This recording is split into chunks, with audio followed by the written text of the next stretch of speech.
Assalamualaikum warahmatullahi wabarakatuh. Selamat pagi semuanya. Perkenalkan, nama saya Tiffany Melia Putri dengan NIM 24042239. Pada kesempatan ini, saya akan mempresentasikan materi tentang ketepatan dalam membandingkan dan mendemonstrasikan hukum publik dan pembagiannya, hukum privat dan pembagiannya, sosiologi hukum, antropologi hukum, dan budaya hukum. Dengan mata kuliah Sistem Hukum Indonesia dan dosen pengampu Ibu Yulia Hanoselina SIP MAP. Pada kesempatan ini, saya akan membahas 7 materi. Yang pertama, hukum publik dan hukum privat. Yang kedua, hukum publik dan pembagiannya. Yang ketiga, hukum privat dan pembagiannya. Yang keempat, persamaan dan perbedaan hukum publik dan hukum privat. Yang kelima, sosiologi hukum. Yang keenam, antropologi hukum. Dan yang ketujuh, budaya hukum. Langsung saja kita masuk pada materi pertama, hukum publik dan hukum privat. Perlu kita ketahui, hukum publik mengatur hubungan antara negara dan masyarakat demi kepentingan umum, sedangkan hukum privat mengatur hubungan antar individu atau kelompok dalam ranah pribadi untuk melindungi hak-hak perseorangan. Materi kedua tentang hukum publik dan pembagiannya.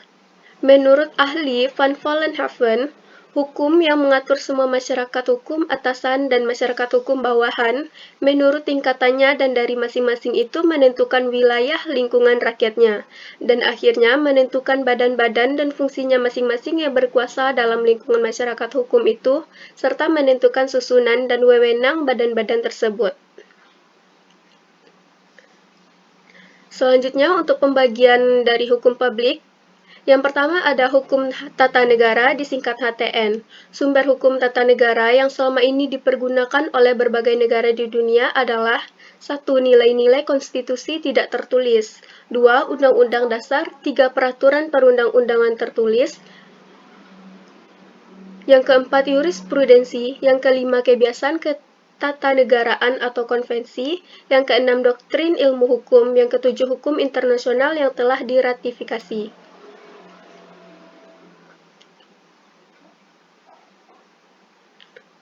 Selanjutnya, yang kedua ada hukum administrasi negara disingkat HAN.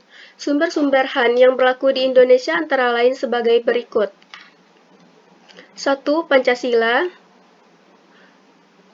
2. Undang-Undang Dasar 1945, 3. TAP MPR, 4. Peraturan Perundang-undangan, 5. Peraturan Pemerintah, yang keenam Keputusan Presiden, yang ketujuh Peraturan Menteri dan Keputusan Menteri, yang kedelapan Perda dan Kepkada, yang kesembilan ada jurisprudensi, yang ke-10 hukum tidak tertulis, yang ke-11 hukum internasional, dan yang ke-12 Keptu.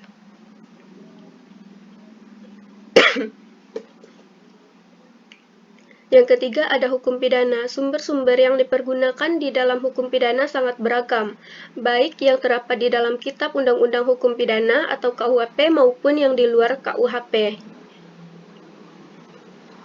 Yang keempat ada hukum internasional. Sumber hukum internasional publik bersandar pada pasal 38 Piagam Mahkamah Internasional, yaitu 1. Perjanjian internasional untuk dapat diterapkan di suatu negara melalui proses ratifikasi. Yang kedua, prinsip-prinsip hukum umum yang diakui oleh negara-negara beradab dan menjunjung tinggi hukum.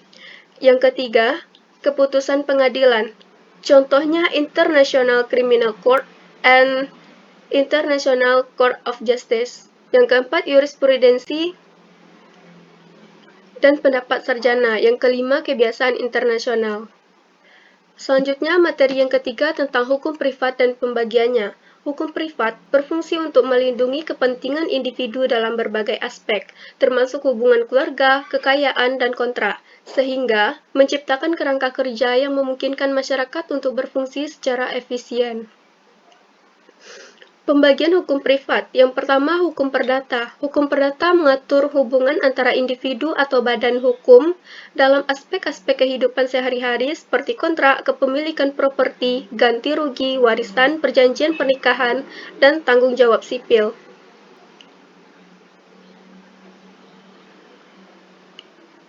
Yang kedua, hukum perniagaan atau hukum dagang. Hukum dagang diatur oleh Undang-Undang Nomor 7 Tahun 2014 tentang Perdagangan atau Undang-Undang Perdagangan.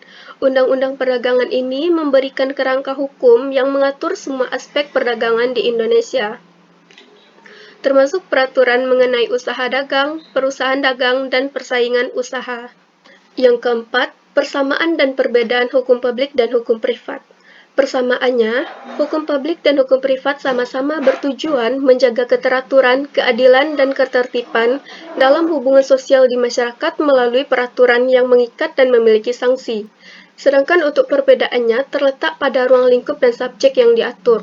Untuk hukum publik memiliki 4 ruang lingkup, dan hukum privat memiliki 2 ruang lingkup. Hukum publik mengatur hubungan antara negara dan masyarakat dalam konteks kepentingan umum, berfokus pada kekuasaan dan kewenangan negara. Sebaliknya, hukum privat mengatur hubungan antar individu atau kelompok dalam konteks kepentingan pribadi, dengan fokus pada hak dan kewajiban perseorangan tanpa keterlibatan negara sebagai pihak utama. Selanjutnya, materi tentang sosiologi hukum.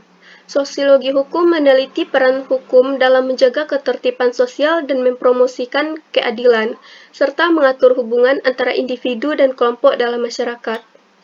Karakteristik dari sosiologi hukum adalah: yang pertama, sosiologi hukum bertujuan untuk menjelaskan praktik-praktik hukum, pembuatan undang-undang, penerapan, dan pengadilan.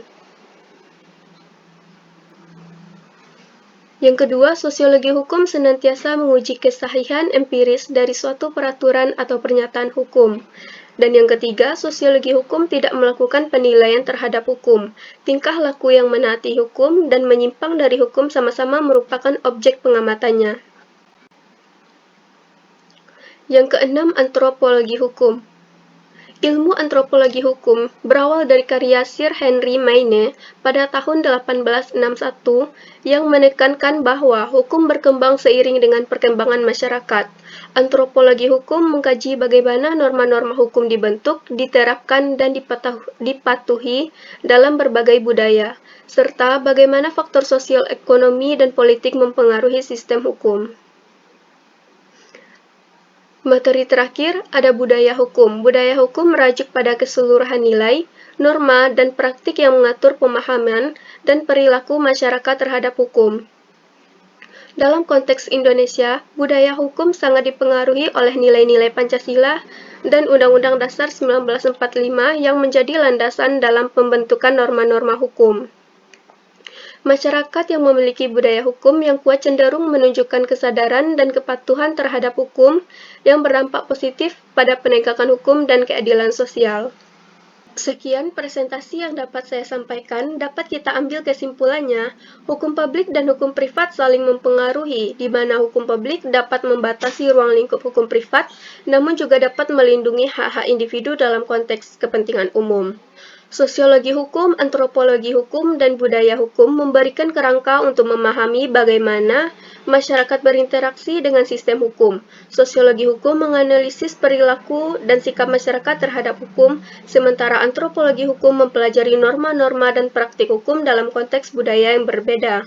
Budaya hukum mencakup nilai-nilai dan kepercayaan yang mempengaruhi pemahaman masyarakat tentang keadilan dan penegakan hukum. Saya akhiri. Assalamualaikum warahmatullahi wabarakatuh.